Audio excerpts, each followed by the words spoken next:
Going live in 5, 4, 3, 2, 1. Okay.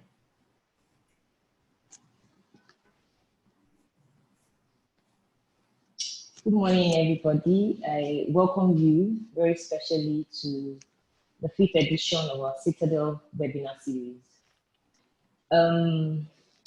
We are B-K-O Citadel, and the representative, my name is Abisayo Olugbade-Agbonyin. You can refer to me as Abisayo, whatever you're comfortable with. These are indeed unique times, very challenging, I might say. And I know that this is the world over. This experience is not peculiar to only one region, only one individual, or only one group. We are suffering, we're challenged. Our normal has been disrupted by the current global pandemic of COVID-19. But above all, we're thankful we're still here. And I know that we're not just still here, we're making the best of our still being around. So that being said, the title of today's topic that we're treating is beating the odds, driving productivity in a period of uncertainty. You will agree that we're really in a period of uncertainty, and at this time, all manner of variables and factors that affect individual and collective inputs have been really attacked. So the odds are stacked against us so high at this time in our lives. But unfortunately, the affected inputs, or let me say the reduced inputs which we're experiencing, will be the resultant effect of it will be poor productivity, which will unfortunately affect margins, profit lines, and all of that. So as individuals, as businesses, as workplaces, as organizations, institutions, what do we do in a time like this to drive productivity? I mean, what we are seeing now is nothing that we were likely used to in the past. So certain things have changed and we're grappling with our current reality. So not to speak too much, not to introduce the topic too much, there's someone who is extremely distinguished and will be talking about this so much more than I can right now. It's my great pleasure and honor to introduce to you our speaker for today. His name is Mr. Adegoke. He is currently a practicing human resource business partner with Stanbic IBTC Bank in Nigeria.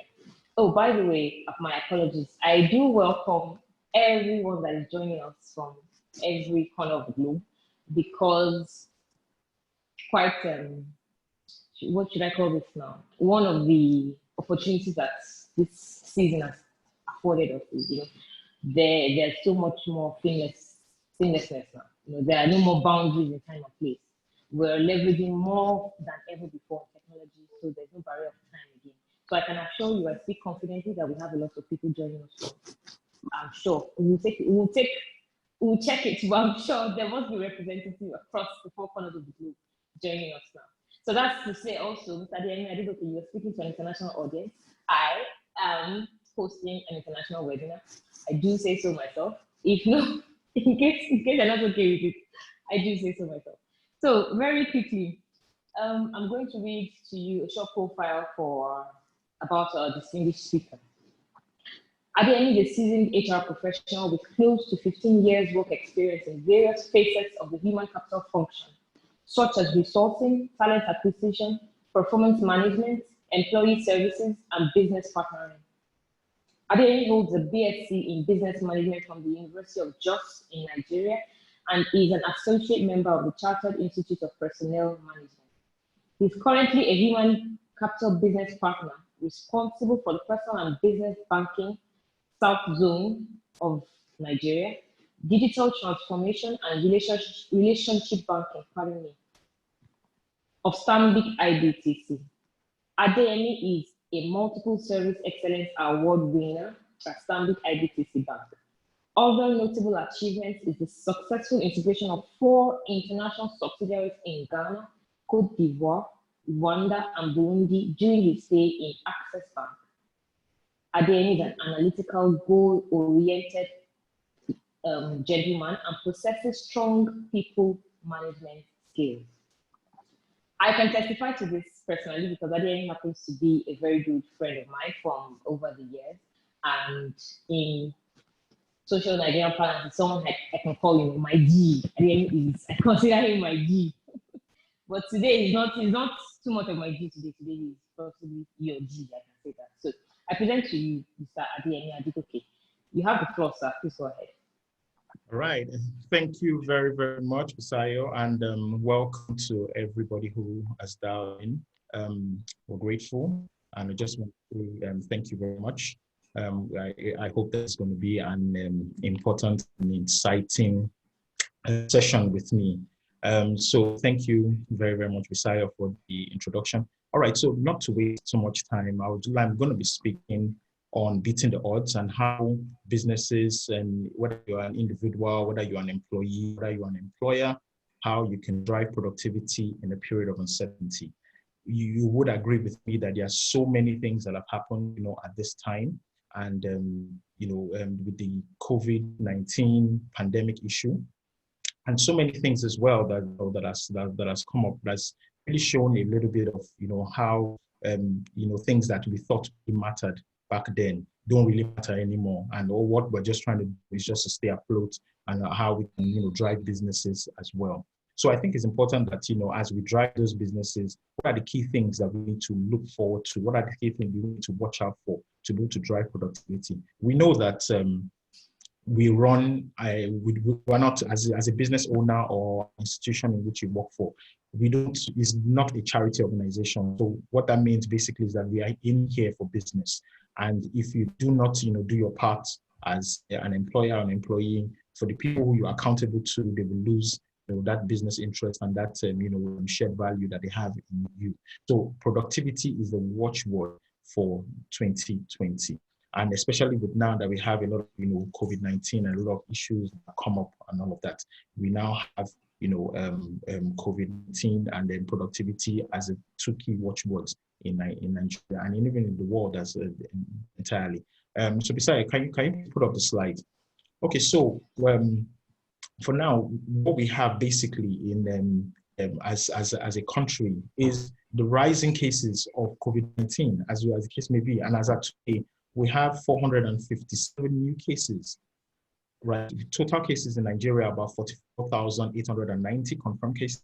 Although as the cases are rising, the discharged patients as well are also rising as well. So we have about 32,165 discharged patients, and just a little under 1,000 deaths in Nigeria.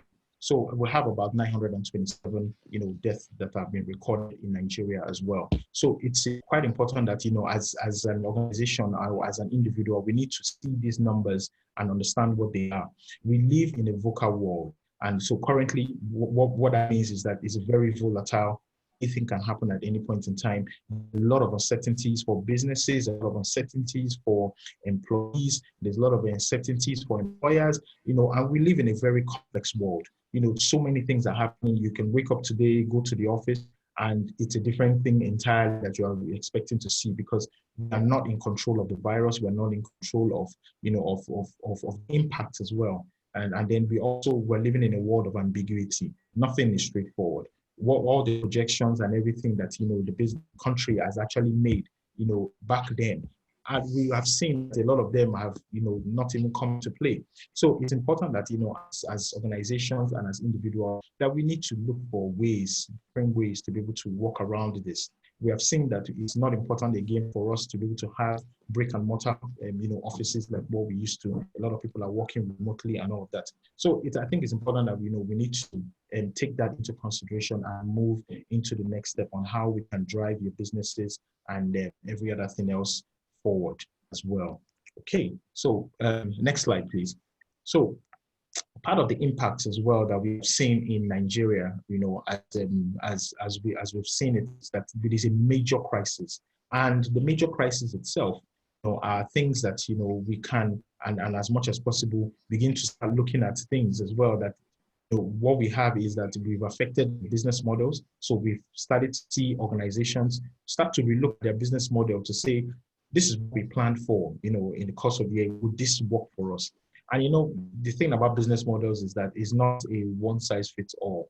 but it's something that it's fit for purpose. So you have started to look at organizations, and business entrepreneurs as well, remodel what their company strategy was exactly. And then we'll also look at, overall corporate objectives as well, that people are beginning to look at it, that so this is how we're supposed to move from plan A to plan B. And then in this X number of years, not X number of months, but we've now had to see that people are now having to prorate and having to, cascade, and then, just to recalibrate their goals and strategy. And the other, again, that has been majorly impacted are the people. The people are the most important asset in every organization. And the people drive the processes, the people drive, policies and all of that. And all these strategies will be nothing without the people. So we've had to see that the people here are the ones that are majorly impacted, not only by their health, but also by their mental stability and also in their productivity as well. So we're having to see that a lot of people are being impacted by this. So if you're not in the hospital, you're at home working from home, you're having to take care of children and having to deliver as well. So we're saying that there's a major shift in how people are being managed at this point. And the next one there is the revenues. We're having to see that revenues in 2020 have been hugely impacted by the COVID-19 pandemic. And why would I say that? There are a lot of projections that we have made, as a business and as an organization, even as an entrepreneur as well, say, oh, by this X number of this, I should have made this based on the jobs that I'm going to get, based on the contracts that I'm going to get, based on the business projections as well. But we'll have to see that none of that is happening. The revenues across board, people are barely even making about 15 to 20% of what they are projected to make. But one of the recent study by Alibaba, mentioned in a couple of months ago, businesses should not even be worried about profits at this point, but to say how can they stay afloat and how can they survive. So survival is the key word, in this pandemic crisis period. Then the last is the shareholders or rather the stakeholders, which shareholders are a part of. Now we're having to see that a lot of things are happening at this point. And the shareholders who were had expectations of businesses as well are having to relook at some of these things. The regulators as well having to relook at their strategies and how they want to manage the relationships with businesses and organizations. We also look at the shareholders as well.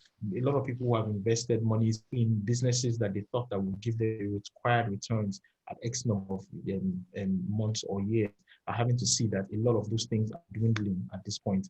But it's important that as we go into this session, it's just for us to have an open mindset to say, how can we move away from this? How can we better manage our stakeholders? How can we better manage the people in which we manage and we are accountable for, right, as well? All right, next slide. So okay. All right, Abisayo, would you want to quickly introduce the polls so that we can move on, so that our audiences can know which questions to vote for and then consider on before I move on? All right, so Abisayo, could you just over to you quickly? Yes, please. Just a minute, please. Okay, our dear attendees, I would like you to, I launched a poll, and the title of that poll, there are two of them actually. One is opportunities versus disruption. The other one is remote productivity. We just want to get your opinion. We're also, our organization does some sort of research as well. So while we will discuss the results here in live, but we also would like to know what you feel, your feedback. So they're pretty much easy yes or no answers. Please, I wanted to interrupt you. I'm so sorry for interrupting you, just to refer everyone to the poll. Also be informed that we're going to have a Q&A session right after our speaker. So please as you listen, jot your points down, get them ready. You can raise your hand and I can take your question live, or you can drop your question in the Q&A box. Thank you very much. Pardon me for the interruption. Go ahead, Adeyemi. All right, thank you very much, Abisayo. I'll move to the next slide, please. Okay, so still based on the crisis that we've had to look at, see how the impacts as well in the organization as well. We have to see that. So we're zooming into people and how has it affected the people that we manage and the people that we also see here and there. Is that one of it is unemployment. And if you look at the recent statistics, right, in 2019 we had 8.1 the unemployment rate for Nigeria was about 8.1 in 2019 based on the NECA forecast. And then they already said that what will happen in this 2020 would that it would most likely rise to about 33.5%. That's a little bit very high from a pegged position of about 23.1%. That's quite high. And then if you begin to look at some of the job losses and some of the businesses as well that have been impacted by the major COVID-19, we'll begin to see that probably we're moving closer to that thing. And by the time the statistics come out for Nigeria for 2020 unemployment rate, we'll see that probably if we haven't gotten to 33.5, then we'll be definitely close to that as well. Another thing as well is that what has also impacted Nigeria as well is also the economic recession, right? We're having to see that in Nigeria, the poverty rate has increased from about 40.1% in 2019 to about 42.5% in 2020.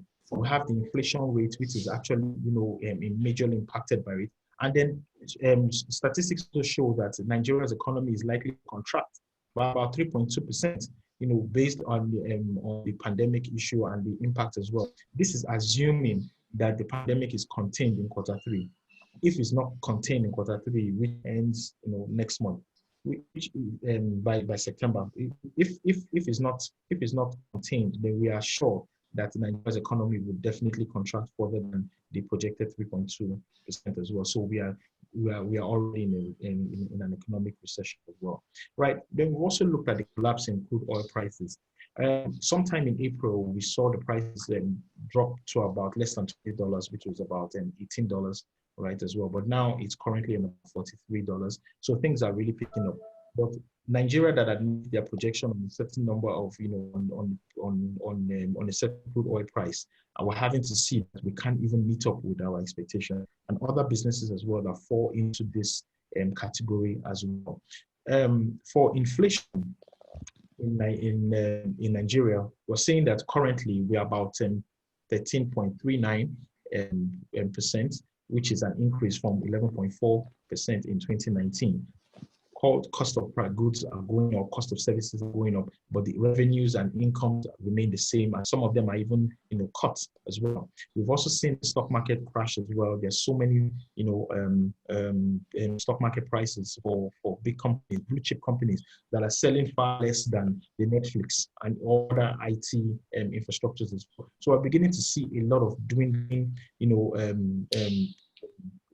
issues around the stock market and revenues and every other thing else, right? Also as well, the exchange rates in Nigeria. So currently we are the exchange rate for Nigeria for the dollar today as we speak about 468 naira, and then if you also look at the pound as well, it's about 545 naira. A couple of months ago, and this is in the parallel market, then a couple of months ago we had this dollars selling for about 365 naira thereabout in parallel market, and then for CBN rates for about 161 naira dollar. But now we are having to see that there is a major increase in what the exchange rates are. So the cost of doing business is also very high. So the impact of this is that most businesses, entrepreneurs, organizations are unable to keep their employees based on the cost of doing business. So if the cost of doing business rises, they are unable to manage they're unable to manage the staff cost as well, and that would lead to a reduction in staff numbers as well, and which will lead to redundancy, terminations of employment, and services no longer required, as the case may be. So there's a major impact on people, right, as we see it. So all right, Abisayo, please move to the next slide. So the next thing that we also want to see here is that key major focus, as we've talked about people, is how do we drive performance and productivity. Our reality as an organization, as a business as well, is beginning to dwindle. We're saying that here we need to focus more our attention on digital skills and capabilities. We're also having to rethink our HR processes. We're also having to look at shift in organizational capabilities as well. Whether you are an entrepreneur, whether you are an organization, we're having to look at what is most important for an organization to survive. And those are part of the things. The next one there is new ways of working. We have seen that we don't really have to have a physical office, right, for us to be able to function. So most businesses need to start understanding that rather than looking at how do I get at the physical office where I have to put AC staff and everything. If everybody can work remotely and you can drive down your cost on those parameters, you would be able to make profits. The next one is what are the employee experiences and engagement tools that you're going to use to ensure that your employees remain passionate, engaged, and accountable for the jobs and deliverables which you're putting in their hands as well. All right. So next one, the next slide. So what we need to talk about under productivity and performance is having to have a productivity circle. We've seen that you need to start holding people accountable. And the future for driving productivity is important that we need to, if you have this as an organization, you have this as an entrepreneur, you have this as a one-man business or whatever it is, you will be able to have you able to drive your productivity levels as well. So what really are productivity circles? Productivity circles are is a performance tool in which organizations or individuals begin to hold themselves accountable. If you are in an organization where you have other people that you work with, you need to start looking at your goals to ensure that they are performance oriented and they're output based. Then you also need to have a coach. You can nominate a coach from your team of line managers who oversee other line managers to be able to drive performance and productivity of each of them. So demand performance as well and report directly to either the head of the business with human capital guidance. Next one there is also to have a HCBP coordinated activity. So we need to ensure that we have our human capital team and human capital businesses as well managing this process as well, to coordinate, to tell, oh, this is the time for this and all of that. Then we also need to have people who are well organized, self-organized and self-driven to be able to drive these productivity circles across the business as well. Then the other one there, productivity focused. So you need to explain to the people that you manage to say, we are not going to be focused on your efforts. We will only deliver and reward your output. So if you are able to deliver the required output, then you are sure of the rewards and everything that comes with that delivery. Then leadership building as well, where you have a coach, where you have taken from your line manager to oversee other line managers, you are positioning that person already for the future capability leadership, position as well. So the person is already having to manage more people, having to manage difficult situations, which generally positions the person for a higher or a better position in that organization. Then as well, the last one there is on the shared goals. Where you have people as well, you need to hold yourselves accountable to say, these are our common goals, these are the shared goals, these are the things that we are expected to deliver on your own part. If you just deliver your own bit, then it all sums to the overall objectives as well. So I think it's important that if this works for a big organization, if you're an entrepreneur, what you probably need to focus on this is to have, if you do not have a partner and it's a one-man business, then maybe you need to start looking at how you can get your goals, your deliverables to be performance-oriented and productivity-focused. So since you are a one-man business, you are self-driven already, so you need to start looking at what are the activities that I need to do to be able to ensure that I am not measured by my efforts alone, but I'm only measured by the output and how much money and revenue you're generating from yourself as well. Right. So another thing is, beside the next slide, is that what are the leadership traits that we should be looking at? So whether you are an entrepreneur, whether you are a business owner, or whether you are working in an organization, what are the things that you demand from a leader that would manage the people who are under you to take your business to the next level? So part of it there is that the first thing there is that we need to talk about is candor. We need our leaders to be able to ensure that we communicate with candor. And what is candor? Honesty without ambiguity. It's important that all leaders need to share some of the statistics that I mentioned earlier. If you have your team meetings, what is the reality on ground?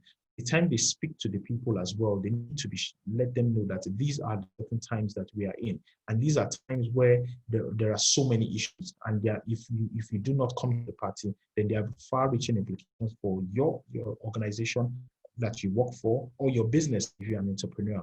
The other thing there again as well is to have consistent, reliable and fact-based communication. So when you are speaking to your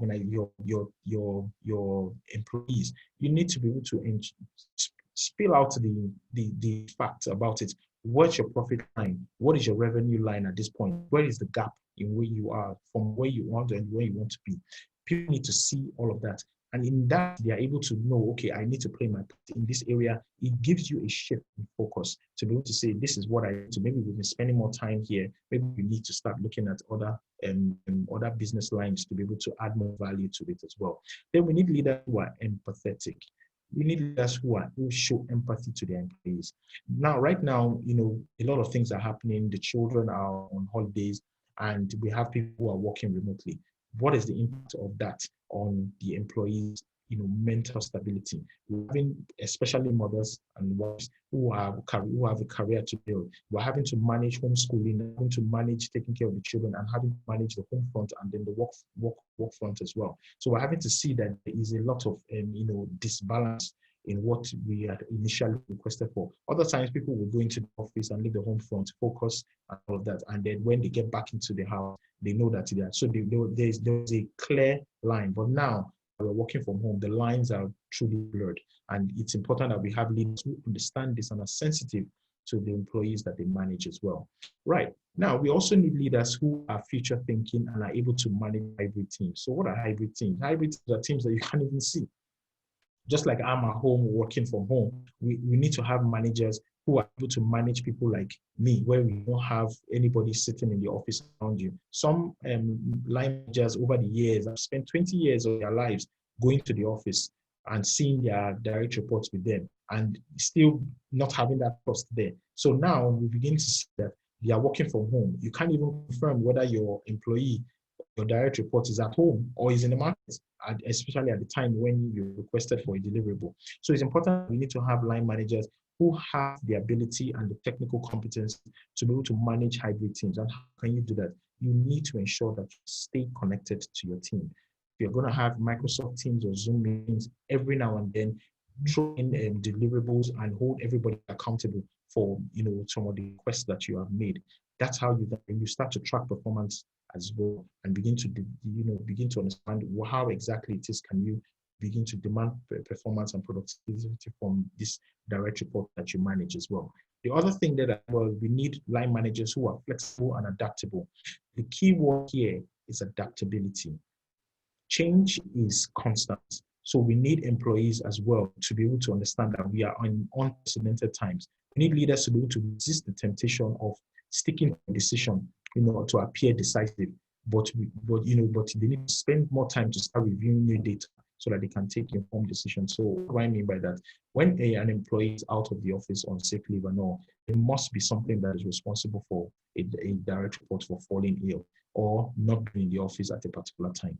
So we need to now start looking at it rather than passing a sanction out. You need to be able to ensure that you need to be able to ensure that you have employees explain what it is that you are going through, and at this point understand that at this point so things are happening. You have to rely so much on your laptops and your systems to be able to get things done and all of that. So we need people who are adaptable to future skills in which we also need line managers who are humble.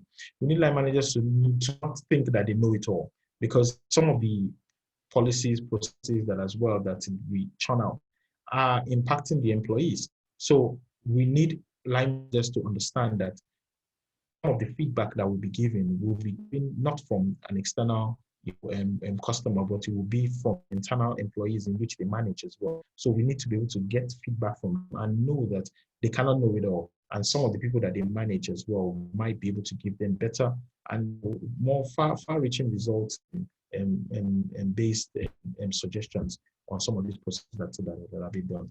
Then we also need line managers who are active listeners. We need line managers to be able to listen to lead. They need to be able to understand that they need to spend a lot of time to actively communicate with the people that they manage, right? And then lastly is that how can you get line managers who can drive people to be able to focus on driving productivity and secure the bag, right? In all of this, the key thing there is connection. We need our line managers to stay connected to the people that they manage. if you stay connected and you are focus driven and you are, productivity driven as well, there is no how that you would have issues in terms of productivity. So we need people to be able to get their people to focus on what is important, get them as well to be able to ensure that this is what is required of them, and these are the timelines, and you work with that. You'll be able to build the trust in your employees, and your employees as well also need to ensure that they build the trust in their line managers, because everybody is accountable for something as well. And if you're an entrepreneur as well, you need to ensure that if you do not have an accountability partner, right, and you do not wish to have one, then you need to hold yourself accountable for some of the things that you have. Go back to the drawing board and now recalibrate your revenue and your goals and say, what is realistic? What can I achieve at this point between point A, point B, and point C? Where am I? Where you have that as well, you need to ensure that you are holding yourself accountable for the shortfalls, or you celebrate yourself for the times that you have met and exceeded your targets. So I think that with this, I think I've been able to just explain. I've run out a bit of time, but I think I've just been able to explain how we can drive productivity as well, on certain times as well, right? So thank you very much. I'm very much available to take your questions and concerns, in case may be. So I hope you drop them in the comment section. And if you do wish to speak, I think Abisayo will be able to manage and coordinate that. Thank you very much. Over to you, Abisayo. Thank you very much, Yemi. That was very impactful. I think the content was very rich. Thank you very much. Something stuck with me. Rethink our processes, because culture and process and what we're used to, status quo, it can have such a very great impact on us, both positively and negatively. So as is most obvious in this instance and in this current situation of COVID-19 pandemic going on, we all need to rethink our processes really across board. We have to open our minds. We have to change our paradigm and be open to accepting new things, new ways of doing things. Thank you very much. Dear attendees, we thank you for your time. Thank you for joining us. I'm just trying to draw your attention again to the polls that we're taking at this time. Feel free to drop your opinions. We are going to discuss it very soon. So also, I have some questions here. Please hold. Okay. My apologies, please. A question came in from Mr. Isiaka. Unfortunately, due to technical challenges, I lost connection and I can no longer see that question. So Mr. Isiaka, please, I would appreciate if you can drop your questions again. Okay, just a minute, please.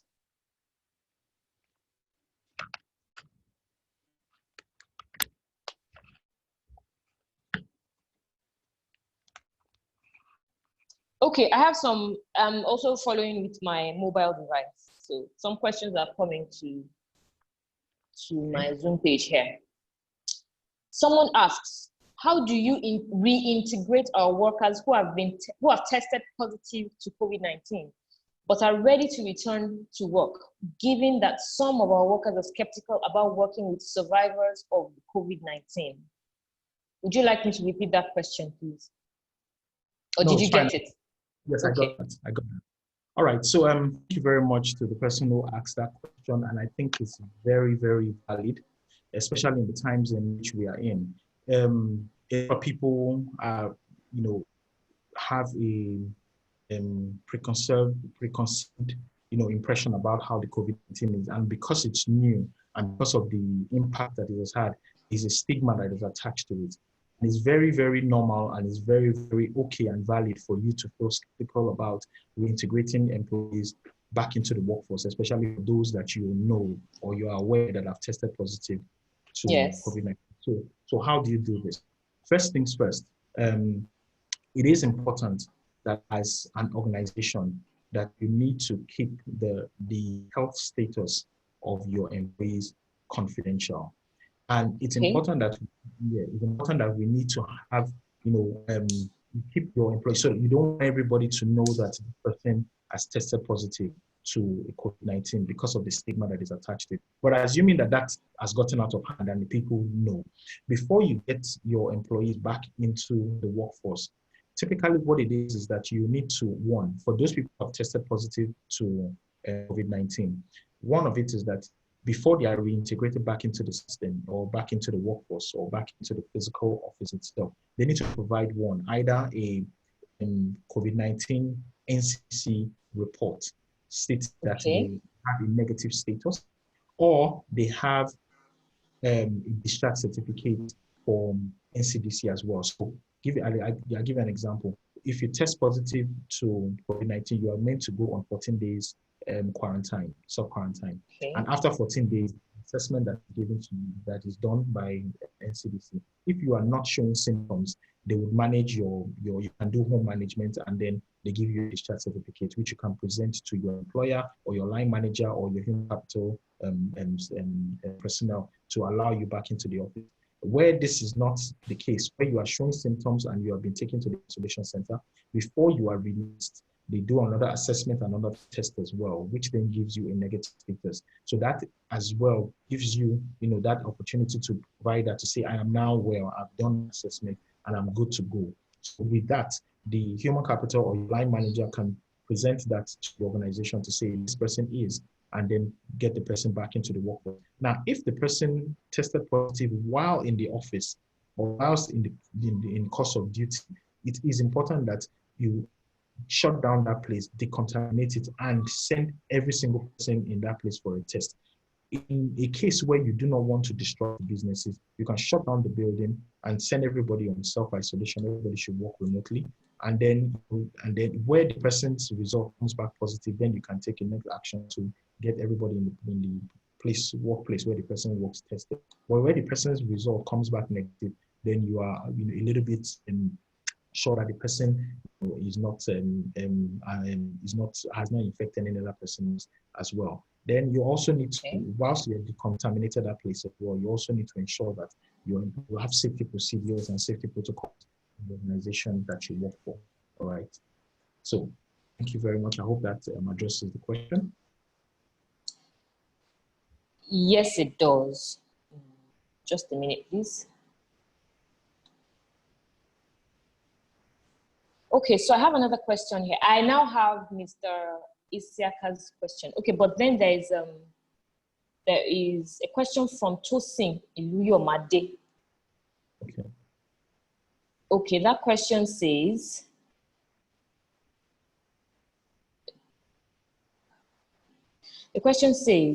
as HR manager in my company, how do you think I can be a better leader to my subordinates and ensure optimum productivity?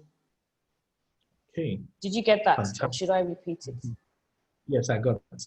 So how can you be a you. better HR manager to the employees and the people that you are responsible for? So I think at this point lies in the employee engagement activities that you're going to have to do. So as a human capital or a human resources personnel, you are responsible for managing employees who report to line managers. So how then can you then show that you care? Because the essence within this period is that people are not really worried about driving them to do what they need to do. A lot of them know what exactly that they need to do. A lot of people are very much concerned about how you connect with them with their wellness and how you connect with them to be able to get to their mental stability to be able to work. So as human capital or human resources personnel, the major thing there is you need to start to think about what are the employee engagement activities that you need to do at this point to be able to connect with these people. So you can have, if you wish, you can have town hall meetings, right, to be able to just to have a general meeting with everybody to say, well, I just wanted to find out how you are. I just wanted to find out, what is going on with you and all of that. Let people throw up concerns and all. Take their concerns and then you can then work on it. That's one aspect. The second one is having to engage employees randomly. So depending on the size of the business in which your organization that you work for, you should be able to try and touch base with as many employees as possible. You can draw up a list. If there are not so many, you can now start to take off. Once in a while, you just have a 1 minute call. And if you do not want to connect with. A lot of them would not have much to tell you. They say, "Oh, I'm really fine." But the fact that you called, the fact that you showed that you care, is the difference, and that is the deal breaker.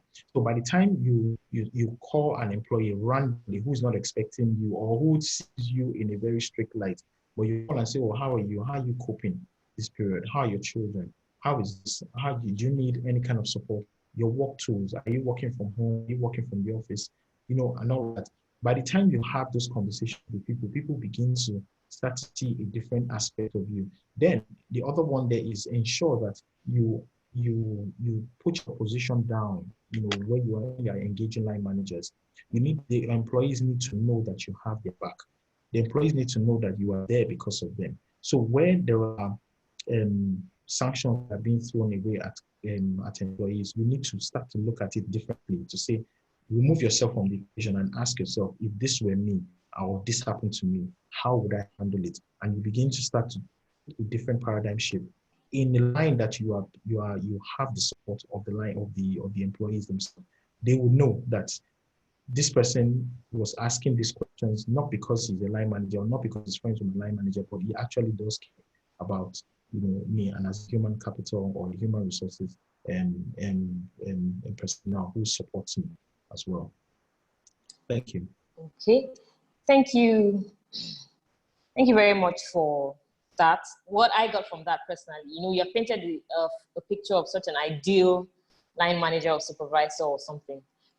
I put a question to you. I hope you are that kind of line manager or supervisor. Let it remain a rhetorical question.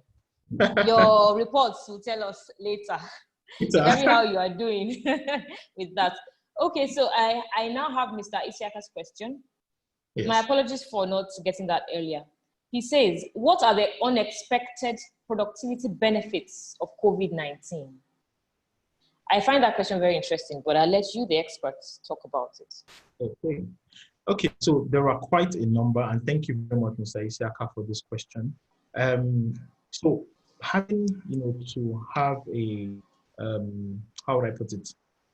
The pandemic, yes, has brought a lot of crises and a lot of disruptions to businesses as well. But there are opportunities that lie in those disruptions. There are opportunities such as, one, for either an organization or for either a business or entrepreneur as well, we have begun to see reduced costs, reduced expenses in a lot of the things that we do. So when we then see, so if you look at the number of hours where you are in Nigeria, the number of hours that you spend commuting, we start to see, or waking up early, we start to see that there is a difference there. So you don't have to wake up by 4 a.m. depending on where you're coming from to get to the island. So you travel Third Mainland Bridge or even travel, you know, to traffic and all of that. We're having to see that there's a lot more mental balance. People are more, you know, in tune with themselves at this point. We are also seeing a lot of cost as well. So the amount that you spend on fuel, the amount that you spend on, you know, a whole lot of things that you have to do to be able to leverage on your productivity, to make yourself productive, right? Get well, eating in the office, doing all sort of things. You don't have to spend that amount. Though it's now shifted, but then you have to, you know, incur the cost of on data and the rest of them. But if you look at the balance itself, you say, if you spend an average of about 2,000 naira or 1,000 naira every day to get to the office alone on transportation, you would spend about maybe 30,000, or that's 1,000 naira going on, that's 2,000 naira. You spend about 60,000 naira going to the office every single day, minus your lunch food. You then find out that you will not spend that amount on fuel, you will not spend that amount on data every month. If you spend 18,000, 20,000 naira on data, and you spend 20,000 naira on this, you're already saving 20,000 naira already on its own. And then if you also, you know, if you also have a large building as well, when you look at the generator, you look at the utility bills and every other thing else that you're spending, you can't spend that amount if you're working from home. You also look at the unquantifiable or the amount of time that you can't even, you know, measure, having to spend a lot of time if you're a family person, having to spend time with your family, and at the same time doing work as well. So anybody at this point knows, prior to now, it was strange for you to call an employee and you hear a baby crying at the back, most of the questions that they will ask you is that, aren't you in the office? But now you call an employee, and if you hear kids running around, and it's now normal. Something that we thought that was not normal before. Now you're beginning to see that you're spending more time with your family, that you can't actually equate a value to that amount of time that you spend at home, compared to when you were out of the office. So I can give it to you that yes, we do spend longer hours in the office on deliverables and all of that, but you really can't measure the amount of operational expenses that has been cut off based on this. You also have to look at the travel costs as well. You also have to look at the per diem costs as well for overseas training and all of that. All those things have been cut short. All the amounts that people have been looked at to say how do we spend a lot of things on to drive learning and development. We're now going digital. We're now leveraging on webinars and all of that, which most times are free. So you're building knowledge without having to pay for it. So I think those are the really unexpected productivity benefits really of the COVID-19 pandemic. Thank you. I hope this addresses the question.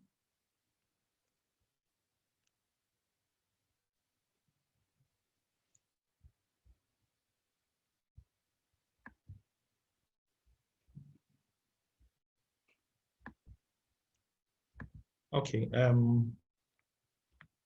We look beside you again. Okay. All right. I still have more questions.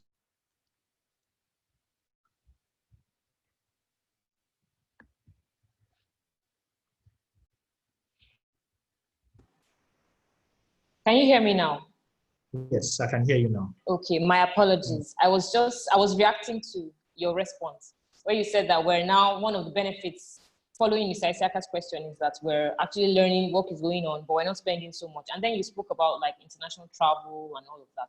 Well, it's quite, as much as it's a benefit, who doesn't like the perks and luxuries that come from I come from working so hard. You cited examples of going in traffic and everything. Sometimes, these are the things you actually force as you're moving up your career ladder that, oh, one day is one day. On that fateful day, I'm also going to be flying business class on my company's course and everything. But I guess everything is in phases, really. This will not be forever.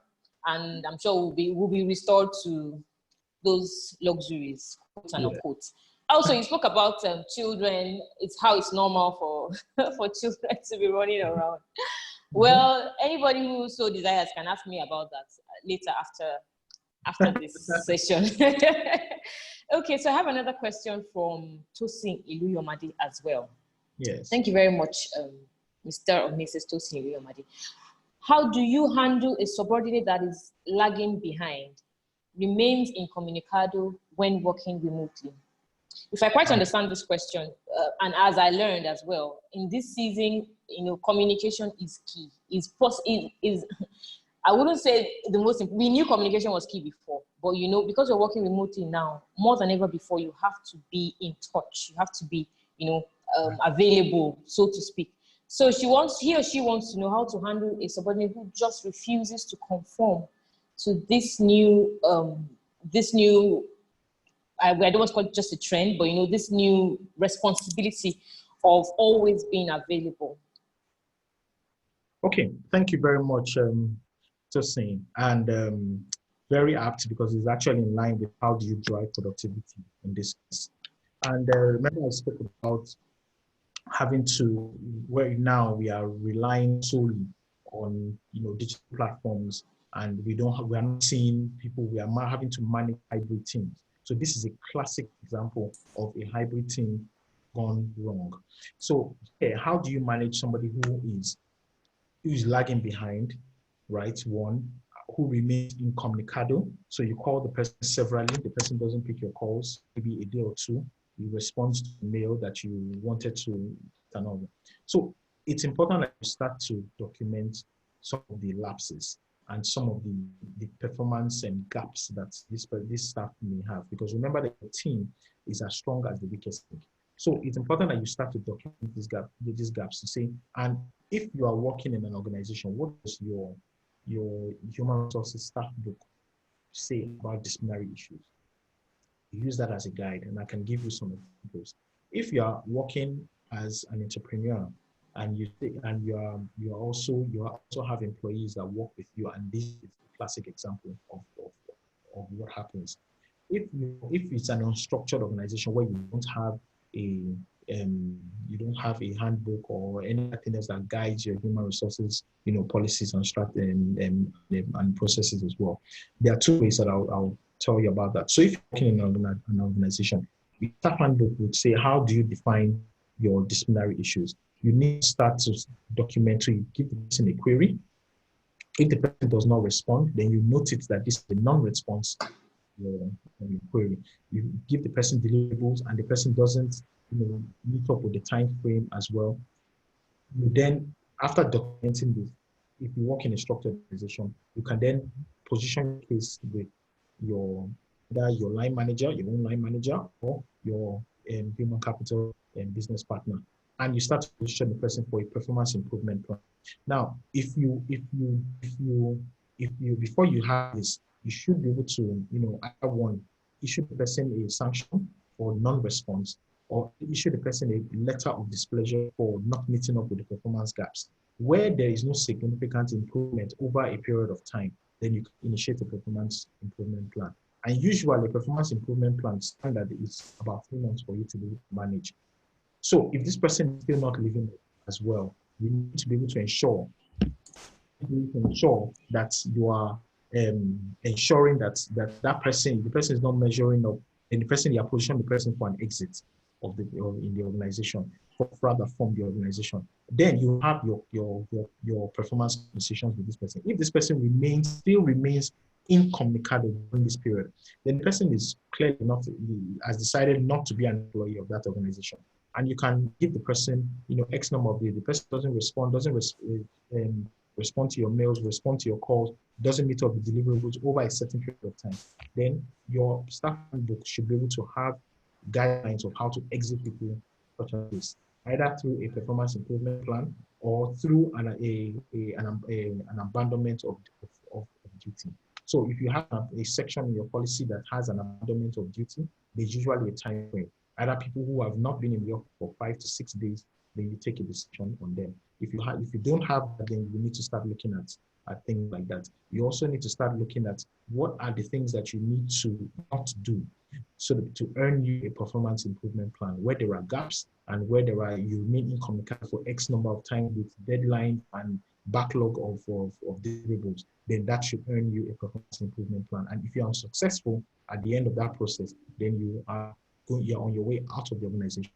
Then if you're an entrepreneur, or you have a one-man business that is really unstructured and you have people who work for you, and this is the case that it is. So if you try and have a conversation with the person may not even be, if the person is ill or whatever it is, you can ask the guarantor, whoever it is that brought the person, when you were doing documentation, say, can't find this person, or I'm calling this person, could you kindly reach out to this person for me? And if this person doesn't still find him or all of that, then the person gets back to you and all. You can, state your case, document it, put a letter in as well, and then you can file for the person's a sanction to be issued to the person, the query. If the person doesn't respond, you document that this query was given on X day, this person did not respond on this.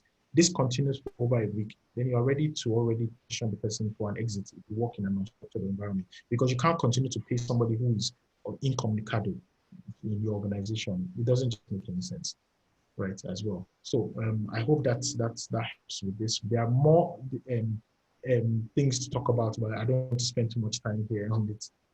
Thank you. Okay. Thank you very much. I hope I'm audible enough for you. Yes, you're very audible. Okay. All I heard from what you said last is query and sanction, query and sanction, query and sanction. And I'm not going to say much about that. I don't want to keep hearing or speaking about query and sanction. I want to hear about things like promotion and benefits. Thank you very much. Okay, dear Yemi, we have about 3 or 4 more questions, and as you know, time is fast spent. I would like to crave your indulgence. How many of these questions do you think you can take within the time frame? Okay, if there are three questions, I can take all three. As if they are Okay. related, I can quickly answer them together. As well. Okay, I will just please appeal to, let's try to summarize it, because not only because of your time, but because of time of attendees and, my time as well. My time is important too, Mhm. So let me read this one from Morenike Jupi Igbeka. She or he says, how do we manage mental health in the workplace in the current atmosphere?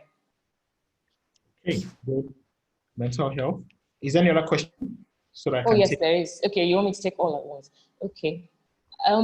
Dear attendees, I'm taking the questions in order of how I received them.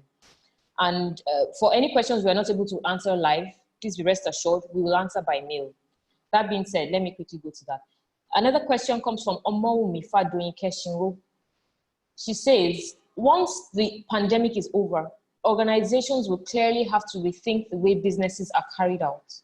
As an HR professional, how do you think organizations will reevaluate the typical 8 a.m. to 5 p.m. work life we've all grown accustomed to?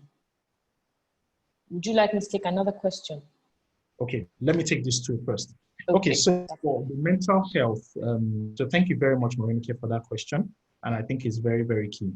The mental stability of every employee is very key at this point, because they are the ones that will drive your business processes. They're the ones that will drive your deliverables, and they're the ones that will help you achieve, the corporate organizational goals.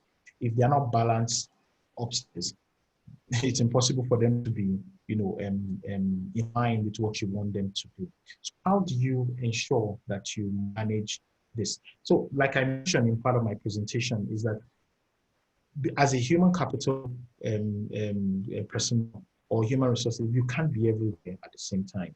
So what it is basically is that you rely basically on your line managers to be able to do these jobs for you. So your line managers have to be able to show empathy. They need to be sensitive to this. And it's only when a case is escalated, that is when you actually do know. Because most times the employees will probably just manage to stick to their relationship with their line manager, and they probably won't even come to you. So in the case where you have an employee who is relying solely on your line manager, you need to ensure that you get all your line managers on the same page. You need to be able to ensure that you have them to be as sensitive as possible to all the employees' needs as well. Because if they're insensitive to the people that they manage, it does damage to the mental state of the people that they report to them. If they don't care about how their home front is, they don't care about what they're going through and all of that, then it's very difficult to get the best out of these people. So how can we get this done? For a line manager, we need to ensure that at every point in time there are check-ins. So you ensure that before you have your meetings, you just take about 5 minutes just to check, do a wellness check on them. Tell me, how are you? How was your weekend? How's your family? How do you do these things and all of that? And then just to ask, there's something when you let out, when you speak to somebody about what they're going through, it helps you to be able to let out some steam. By the time you then say, oh, this is what I go, this is what I'm going through, this is what, the line manager then says, okay, this is how I can help you. And employees are very sensitive to those people who care for them, because especially when they are going through a lot of things, they know those that care, and the genuine calls, the genuine questions that you need, even if you don't have a solution to it, but the fact that you asked gives it just makes that difference. Then if you are in an organization where there is an employee assistance program, right? And you have somebody who is going into depression, or you have somebody who is going through domestic issues as well, you can have a conversation with the person, a confidential conversation with the person. Say, I would like to refer you to this employee assistance program for you to talk to, and there are some counselors there to talk to them and all. In an environment where you don't have, we have these service providers who now have these EAP programs like MTN.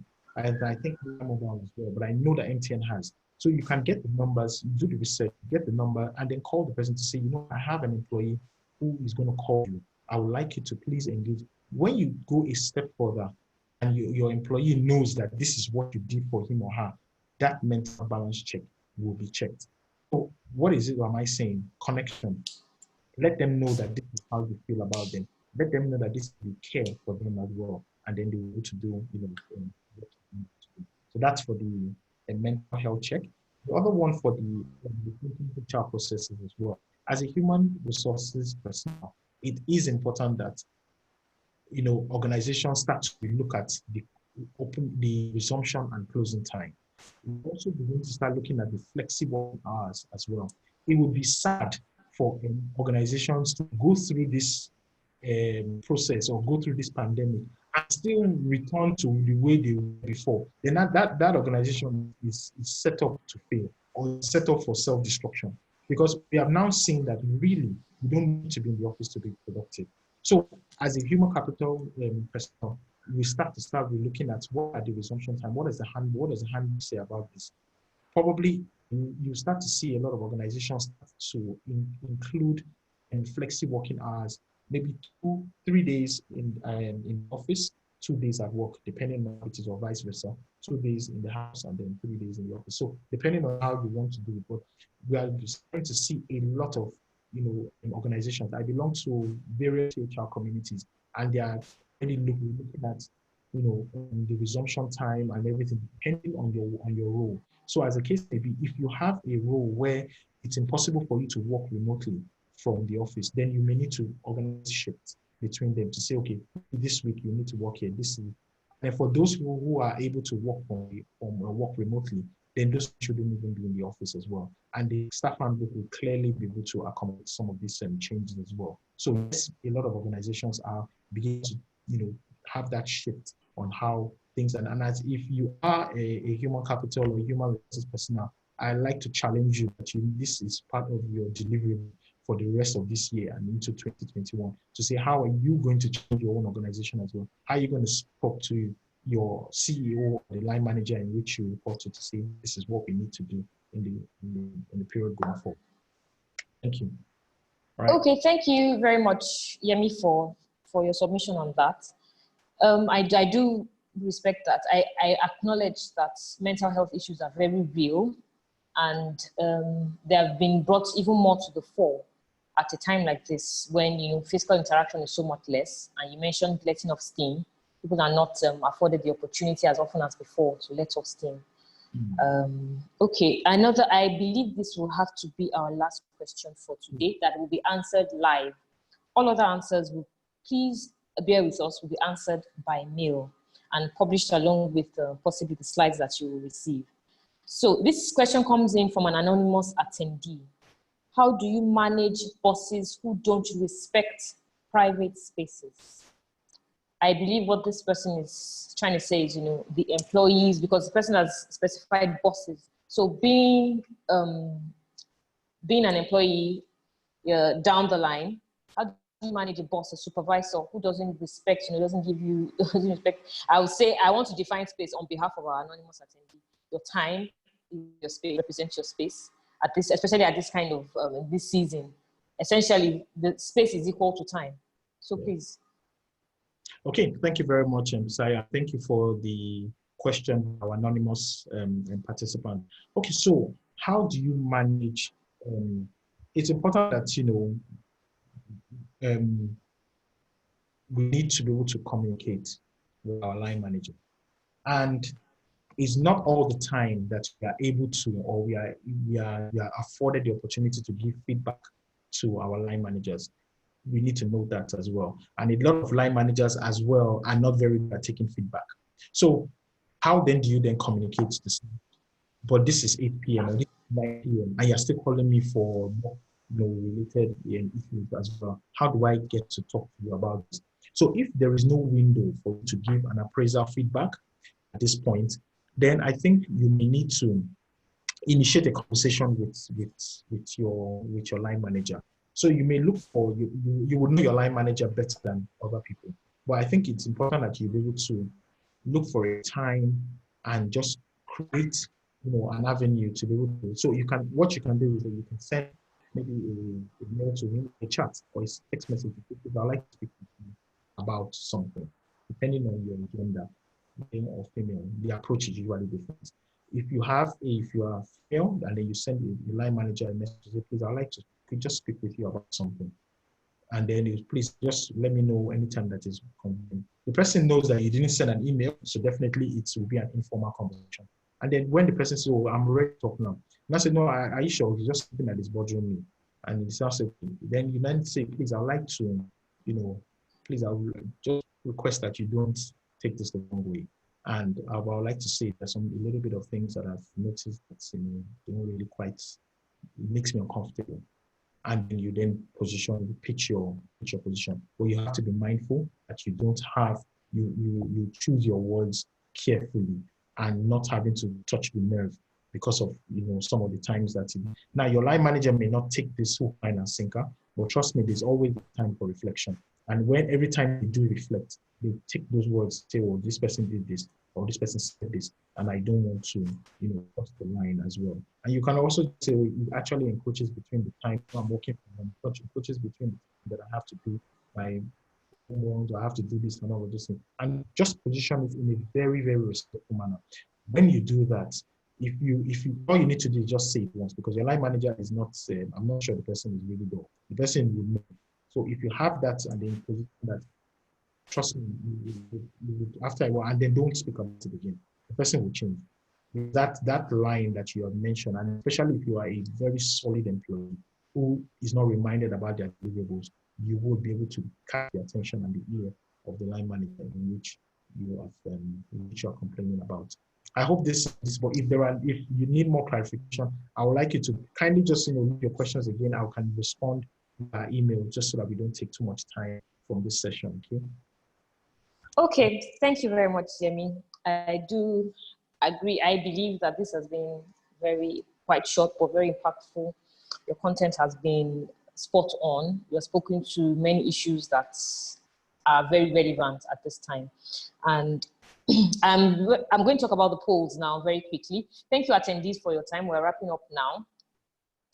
The poll title was Opportunities versus Disruptions. And the question was, has the pandemic afforded more opportunities than disruptions? I must confess, when we published this poll, or launched the poll rather, I was so sure that the greater percentage of attendees or participants would say no, that it afforded us more disruptions than opportunities. But surprisingly, the poll results, I'm looking at them right now, 59% of our participants do believe that the pandemic has afforded us more opportunities than disruptions. I'm very happy to see that, because it shows that I was going to say when I launched the poll that we should please approach it with an open mind.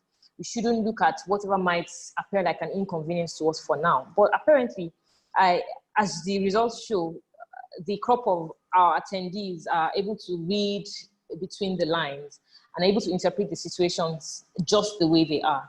So I would like to thank you very much. It has been an absolute honor to have you, Yemi, to collaborate with you on this project at this time, on this platform. Indeed is an honor. Thank you for your time. Thank you for sharing your experience with us. For our attendees and participants, I do thank you. Thank you for your time as well. This has been the Citadel Webinar Series. This is the 5th edition.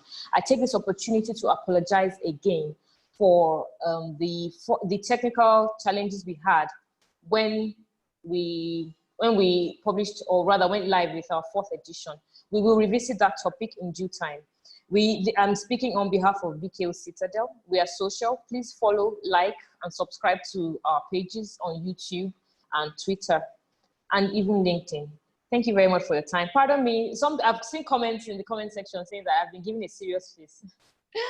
Please take my serious face as it is. I will try to be so much less serious. I guess the world isn't that serious, really, Yemi. The world isn't really that, yeah, we shouldn't tie everything to our chest, right? Okay, I'm going to be so much freer going forward. Thank you, it has been my pleasure. Thank you very much. Cheers. All right, thank you. Thank you very much. Attendees. Thank you, attendees. And thank you, Abisayo. Thank you. Thank you, Yemi. Bye. Thanks for joining.